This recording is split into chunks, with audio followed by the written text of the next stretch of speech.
Udah belum? Tuh udah 3. Bismillahirrahmanirrahim. Bu Eti, selamat pagi. Pagi, Pak. Alhamdulillah menjaga waktunya ya. Berarti sudah bisa ketemu hari ini. Ada beberapa hal yang yang saya mau sampaikan mengenai trik pembelajaran yang dilakukan oleh Bu Eti sampai saat ini di tahun ajaran 2024-2025 ini, apa yang menjadi kendala untuk Bu Eti di awal ini? Kendala di pembelajaran matematika. Kalau di matematika sih biasanya kadang ada sejumlah anak gitu ya yang perkaliannya itu belum hafal, jadi itu menghambat juga di pembelajaran ini. Misalnya dalam mencari KPK gitu ya, mencari KPK itu kan harus bisa perkalian gitu ya, mencari faktor dan sebagainya, itu sekarang yang jadi penghambat. Ya, mudah dipahami. Mungkin itu faktor dari kelas 5-nya ya, seperti itu. Jadi ketika anak-anak di kelas 5 masih kurang pemahaman tentang dasar-dasar matematikanya, mungkin seperti itu, perkalian dan sebagainya. Adakah trik-trik atau strategi khusus dari Bu Eti untuk menangani masalah seperti itu? Itu biasanya di tes ulang perkalian. Terus kadang yang bilangan bulat juga ya, yang jadi pengantar untuk materi ke KPK pecahan itu kadang ada anak yang mungkin lupa atau di kelas 5-nya belum begitu paham gitu ya, jadi harus diulang kembali yang materi-materi yang sebelumnya didapat anak, diulang lagi gitu, direview lagi biar teringatkan kembali gitu ya, karena dengan memahami yang materi yang direview itu nanti akan memudahkan untuk materi selanjutnya gitu. Cukup baik ya, itu strategi yang cukup baik yang dilakukan Bu Eti. Mudah-mudahan strategi-strategi yang dilakukan Bu Eti menjadi hal yang mempermudah dalam proses pembelajaran tadi ya, khususnya dalam mencari KPK dan EPB seperti itu. Karena kan KPK EPB itu untuk proses pembelajaran berikutnya ya, materi berikutnya. Ya, mudah-mudahan Bu Eti bisa mengembangkan apa yang dilakukan oleh Bu Eti. Terima kasih Bu Eti waktunya ya. Terima kasih.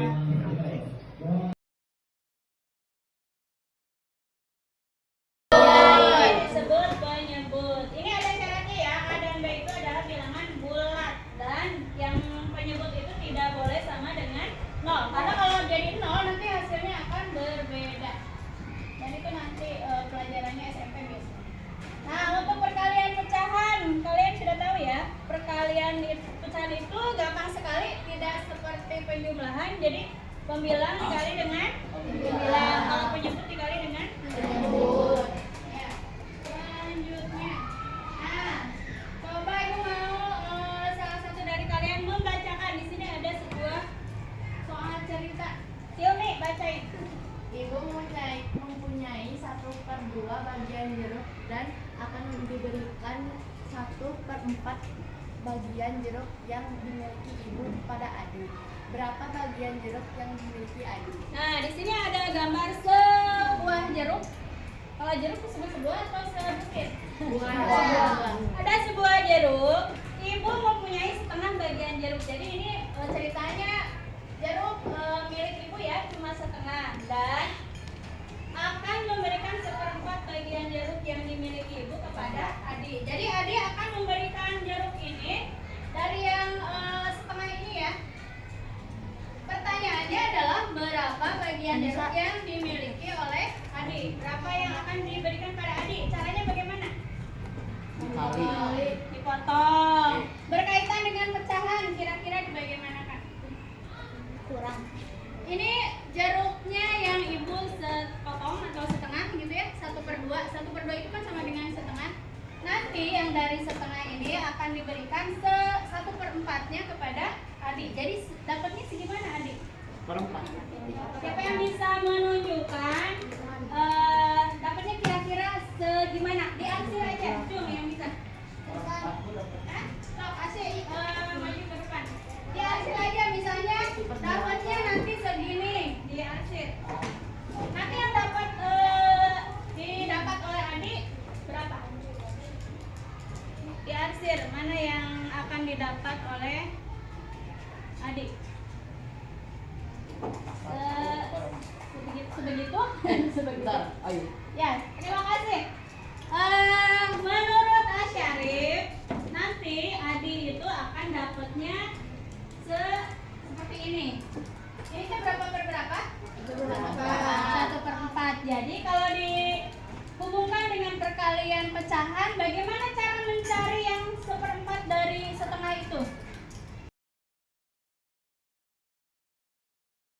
Silakan kerjakan, ada 6 butir soal tentang perkalian pecahan ya.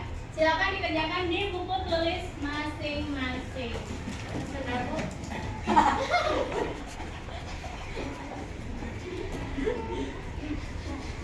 Ya, kalau ada yang belum dimengerti boleh sambil ditanyakan. Soal 1 Bu. Ya. Berarti nama?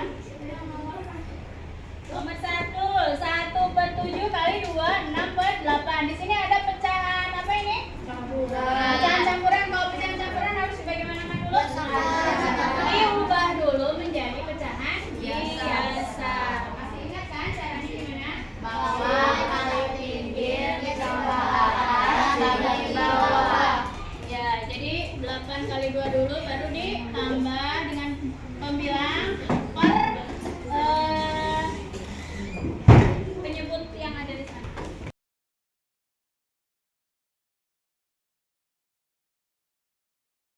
Selamat pagi Bu Eti. Apa kabarnya Bu Eti hari ini? Ya, tujuan kita diskusi ini saya menunggu apa yang sudah dilakukan oleh Bu Eti. Berdasarkan observasi Bapak ke saya pada saat saya melaksanakan pembelajaran matematika saat itu tentang penjumlahan dan pengurangan pecahan gitu ya. Saya mengalami sedikit kesulitan sebenarnya, ada sejumlah anak yang masih belum bisa gitu ya mencari KPK gitu ya, karena kalau di penjumlahan dan pengurangan pecahan itu kan ketika penyebutnya tidak sama gitu harus dicari dulu KPK, dan itu kesulitannya bukan banyak sih ya, sebagian anak ada yang masih sulit gitu untuk mencari KPK itu seperti apa, walaupun udah dikasih beberapa cara gitu ya untuk mencari KPK. Nah, langkah Bu Eti sendiri itu seperti apa Bu Eti yang dilakukan? Saya pertamanya ini ya mencari beberapa alternatif cara mencari KPK gitu ya, karena tidak semua anak paham dan mudah. Misalkan kalau saya sendiri lebih sukanya mencari dengan cara poin faktor gitu ya, tapi ada anak yang masih kesulitan juga, makanya dicari beberapa cara gitu ya, ada cara sisir, cara poin faktor, dan cara yang lain gitu. Jadi nanti dikembalikan ke anak sih mana yang menurut mereka lebih mudah, dan itu beda-beda gitu ya. Ada yang saya lebih sukanya cara sisir, dan saya lebih suka cara pagar, ada yang lebih suka poin faktor seperti itu. Nah, Jadi dikembalikan ke anak. sejauh itu hasil yang dilihat perubahannya seperti apa? Ketika saya kasih beberapa alternatif mencari KPK, jadi ya anak mencari sendiri ini yang lebih mudah gitu ya, dan itu relatif lebih mudah memahami anak gitu ya, karena mereka mencari sendiri cara yang mereka lebih sukai gitu ya, dibandingkan dengan ketika pertama saya menjelaskan ini pakai poin faktor begini gitu. Jadi mereka lebih bebas, dan alhamdulillah hasilnya juga lebih, karena mereka lebih memilih yang lebih mereka sukai gitu caranya. Jadi kesimpulannya ketika anak dengan cara pertama, dengan cara yang kedua, dengan poin faktor dan sisir itu, anak-anak akan lebih mudah seperti itu yang dilakukan berarti. Ya mungkin seperti itu berarti ya, mudah-mudahan pembelajaran matematika yang diterapkan berarti itu lebih baik lagi dan anak-anak lebih hebat lagi nanti dalam mengerjakan soal-soal seperti ini. Terima kasih atas waktunya Betty. Silakan bisa diraihkan.